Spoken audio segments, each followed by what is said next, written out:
다운스윙을 시작합니다. 오른팔은 몸통에 붙으면서 정확한 위치에 자리 잡아야 합니다. 그래야 마지막 순간에 공을 힘껏 쳐낼 수 있습니다. 이 정확한 위치를 동전 투입구, 영어로는 슬라시라고 부릅니다. 정확성을 강조하는 스윙 이론에서는 아예 처음부터 끝까지 팔과 몸통은 잘 연결되어 있어야 한다고 강조합니다. 그런데 말입니다. 잭 니클라우스처럼 오른팔이 몸통을 벗어나 버리면 어떻게 해야 할까요? 스윙할 때마다 다시 겨드랑이를 붙이면서 정확한 위치로 돌아올 수만 있다면 문제될 것은 없습니다.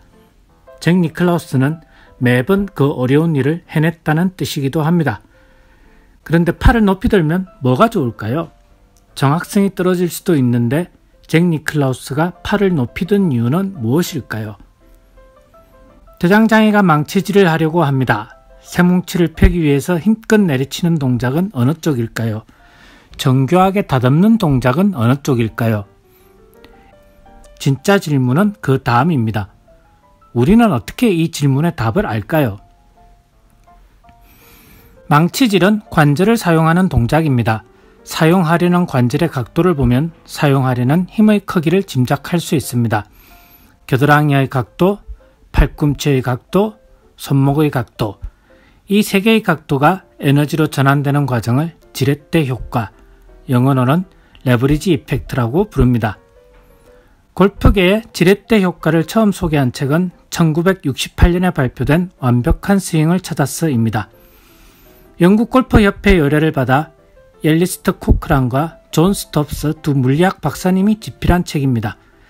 개인의 경험이 아닌 물리이론과 실험에 근거한 최초의 골프 수적입니다.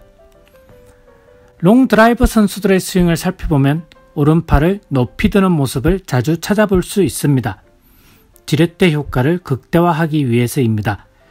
이 스윙의 가장 큰 장점은 엄청난 에너지를 바탕으로 헤드의 속도를 최대한 끌어낼 수 있다는 점입니다. 제대로 걸리기만 하면 400야드를 그냥 날려보낼 수 있습니다. 그런데 단점은 제대로 걸릴 확률이 낮다는 점입니다. 헛스윙이라도 하면 거리는 0이 됩니다. 롱드라이브 선수들이 이런 스윙을 하는 이유는 간단합니다.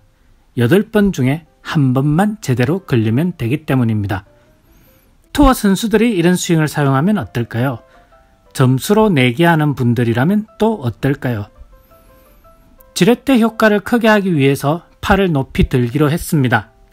그러면 다운스윙에서 오른팔을 몸에 붙이며 정확한 위치로 돌아올 준비가 되어 있어야 합니다. 뭐가 필요할까요? 타고난 재능 아니면 피눈물 나는 연습, 둘 중 하나는 필요합니다. 거리를 내려고 팔을 높이 드는데 자꾸 오비가 난다면 일단 타고난 재능이 없다는 뜻입니다.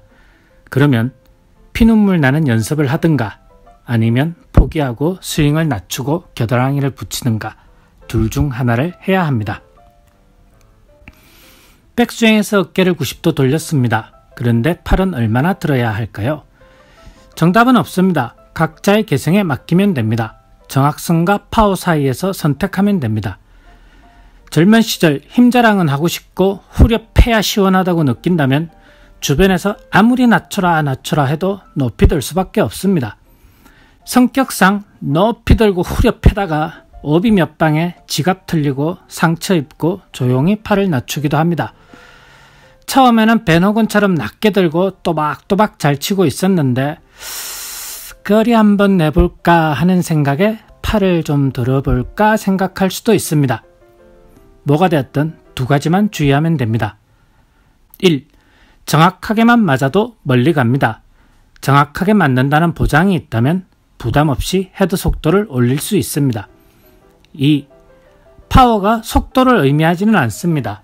팔을 높이 들어 파워를 확보해도 바로 헤드의 속도로 전환되는 것은 아닙니다. 파워를 효율적으로 사용하는 방법을 알아야 합니다. 다음 시간에는 스윙의 비밀 106페이지, 백스윙의 높이와 스윙 궤도의 관계에 대해서 알아보도록 하겠습니다. 스윙의 비밀은 인터넷 kpgs.net 또는 laragolf.kr에서 구입할 수 있습니다.